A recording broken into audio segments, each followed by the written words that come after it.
Би өөрөө ингээ бодлоо л доо. Тэгсэн чинь над шиг айгүй хямд төсөр зардал багтай хүн ирэн хорвоо дээр маш цөөхөн байдаг юм шиг байна.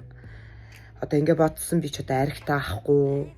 Дорхноос огтоол тэгэл агсан тавиал гэрлүүгээ хамгийн түрүүн харьцхан ааруул даахгүй шүд муутай. Тэгээ одоо энэ гадны гурилын холцт мөлцтэй зөөлөн ааруулыг бол дорн идчихнэ.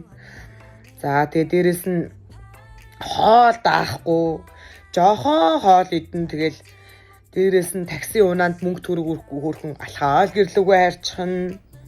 За дээрэс нь алт манайд даахгүй цаадах чи харшилтай.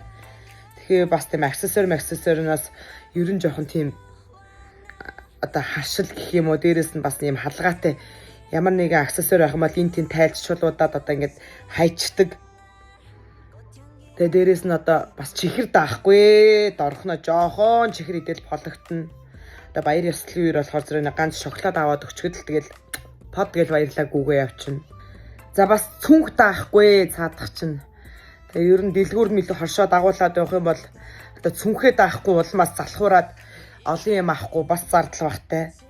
За ийм их зардал багтай ашигтай хүнд нэг болохгүй чанар байна. Тэрний юу гэсэн ёстой үг даадгүй юм байна. Үг даадгүй учраас зэрэг одоо хатуу үгэнд уурлна, ууралцна, зуун, зоон, занна. За зансан болол занснаа заавал гүйцээн. Тэгээ тэгжээ санаа амардаг их муухай зан чанар байна. За тэгээ ганц муу чанартай, тэгээ олон авах чанартай хүнийг таад тэгээд найзаараа сонгоно уу, дайснараа сонгоно уу. Өөрсдөө л мэдтээ манайхаа.